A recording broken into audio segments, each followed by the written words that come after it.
Good Sunday morning and welcome to Community Circle right here on Sierra H Broadcasting. We are out and about today and I'm so excited. This is a place I've been wanting to visit for a very long time and today is the day. Oh, but today I have a very special guest with me. I have Kelsey with me. We're at the Arizona Humane Society and my goodness, thank you so much for the tour. We took a little tour before we got on here and she has shown me so much of what is going on out here. Obviously the dogs are so cute and the kittens are so adorable, but there's so much that goes on behind the scenes that a lot of people don't know when it comes to how much work the Humane Society puts in to get these animals ready for you to get ready to adopt them. So Kelsey, welcome again. She's not a stranger to Community Circle. So if you don't mind just introducing yourself again and just tell us a little bit more about what you do here at the Humane Society. Absolutely, yeah. I'm Kelsey Dickerson. I'm a spokesperson for the Arizona Humane Society.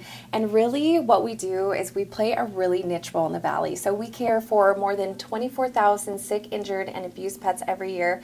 These are animals that other shelters typically can't treat, whether they don't have the resources or they just aren't able to with the sheer amount of numbers of animals that are coming through our shelters right now. So this truly is a life-saving venture. These are pets that have nowhere else to go. And this is an amazing way to be able to help our community, because when we're able to help the most vulnerable animals that aren't able to speak for themselves, we're going to be able to have a better neighborhood and be able to help make sure that things are on the up and up, especially right now. Everyone needs some furry friends and some furry love in their lives. And I've seen so many. I was telling my kids, I'm like, it's going to be hard to walk out of there without an animal today. But the cool thing is that you can also foster. If you're not in a place to actually adopt an animal, you can foster an animal. The kittens that we're just looking at, you could baby bottle feed them. Oh my gosh. There are so many ways to be able to help us. So you got a little tour of our medical side. Yes. So these are going to be pets that are still on their journey to go up for adoption. Mm-hmm. So once they're cleared medically, they're able to go into a foster hero home, like you mentioned. Right. We provide everything that you need, including supplies, all of the medical care,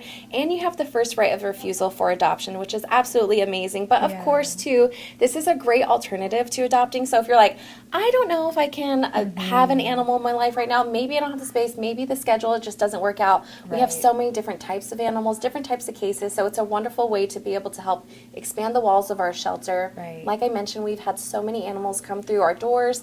It truly is a community problem right now, so we need all the support that we can get. We are a nonprofit, so that means we don't get any government support. Mm-hmm. It's just animal lovers like the people that are watching today. Right, and I hope that this is tugging on your heart a little bit, because there's tons of ways that you can help the Arizona Humane Society, not just like by adopting, but fostering or donating. If you don't mind just sharing your website really quick, so people can go to the website, they can check out the animals that are up for adoption, or if they want to just donate and do a good deed for the day.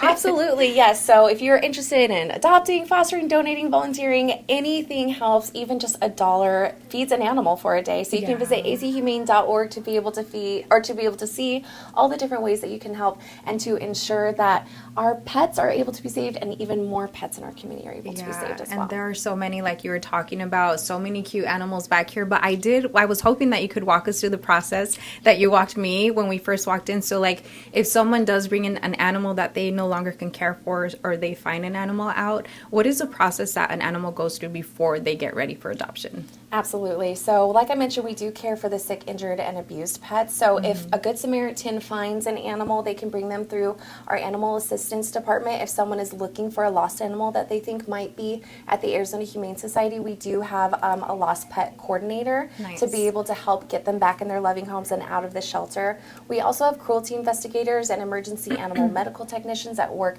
365 days a year. Gosh. They bring them in through our trauma hospital. So immediately, whether a Good Samaritan brings them in or one of our staff brings them in, they're going through our trauma hospital, they're getting a medical examination, seeing if they need to be in a specialized ICU or what medical treatment they're needing. They're placed in there, and then we are able to care for them in our huge medical area that we have here at our Papago Park campus.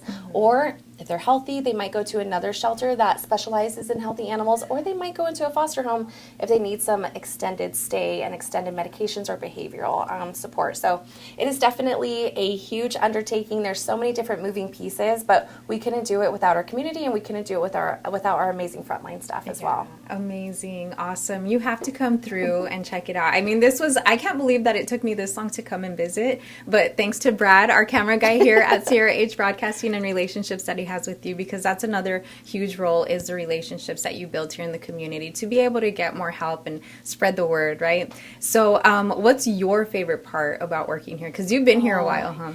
I've been here for almost 8 years, which is crazy. Sometimes it feels like just yesterday. Sometimes it feels like it's been 80 years. I'll give you my skincare routine later. No, kidding. No one wants that. Great. You look amazing. I'm 80 years old. No. Honestly, so I've been like on all fronts of it. There's definitely hard days here because of the types of cases that we see. We see some of the worst in humanity, but we see some of the best in humanity as well. So one of my favorite things is seeing a pet that comes in, they're medically or they're behaviorally or both, just out of it, don't trust humans, are hurting, and then eventually seeing them go into their forever home and seeing the light in their eyes, seeing that they're not only, able to be safe and happy, but we're also able to provide that joy to a member of our community, because our furry friends truly, I think, are some of the most unconditional love that you can get. It is an absolutely wonderful way to be able to, connect with another living being. So that is definitely my favorite thing, is seeing that journey and just knowing that, so many people have been able to make that journey possible for so many of our pets. That's so amazing. And just walking through here, you could feel that. I went through like a roller coaster of emotions. I was like, oh, and then I was like, I got choked up, and then it's just so nice. I love what you guys are doing here, and it really does take a team to do what you guys are doing. And everyone here so far that I've met and crossed paths with have been super passionate, and that's just so awesome. So thank you guys for what you guys are doing here. And what is the process if someone either wants to adopt or foster an animal? Yeah, absolutely. So if you're looking to adopt, we have an amazing photography team, so you can visit azhumane.org/adopt, fall in love, learn more about the pet that you might be interested in. We have so many different types of pets that fit all different lifestyles, so you can just visit the website or you can visit in person. Our adoptions team is absolutely amazing. You let them know what pet or pets you want to meet with. You have a little meet and greet with them, and then we make the process really simple. You just need a driver's license. You need to be at least 18 years old, and then we can make sure that it's not just a proper fit for you, but also for the pet. So you're going to know their medical history, their behavioral history, and what we recommend would be a best fit for them as well. Yeah. Fostering, on the opposite end, you can apply at azhumane.org/foster. Let us know what types of cases you're looking for, whether it's a bottle baby or it could be a dog. Like we saw earlier, we saw Mars that was limping with a broken leg. So happy. He was absolutely so happy, so joyful, even though, he is undergoing treatment. Yeah. So again, it's whatever type of case fits for your schedule or whatever type of case you're looking for. So you'll be matched with one of our foster matchmakers, and you'll be able to take a pet home. Someone should reach out to you within about 48 to 72 hours once you apply there to be a foster. How long is that program, like, to keep an animal and foster them? So it depends. So we do have some animals that maybe just need a little staycation. They might be stressed in their kennel, they just need a few days to be able to relax in a home. That could just be a couple days. It could be up to a couple months if it's a pet that has an orthopedic fracture or is needing surgery, or one of our bottle babies might be a few months until they're old enough to get their spay neuter. So there's really something all over the board. And like I said, it's up to you of whatever your schedule is like and whatever your lifestyle is like as well. Yeah.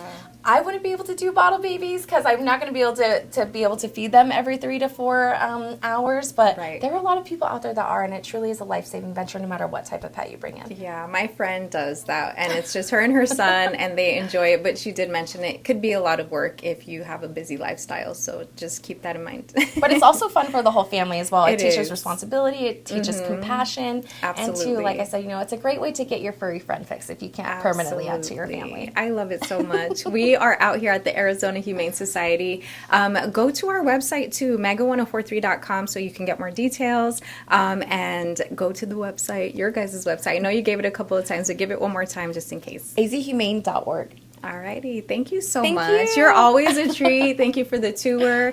The animals are amazing, and you should definitely think about it. We will see you next time on Community Circle. I do want to thank you again for being on the show. You're always welcome, and thank you for joining us today. Until next Sunday, we'll see you right here on Community Circle on Sierra H Broadcasting.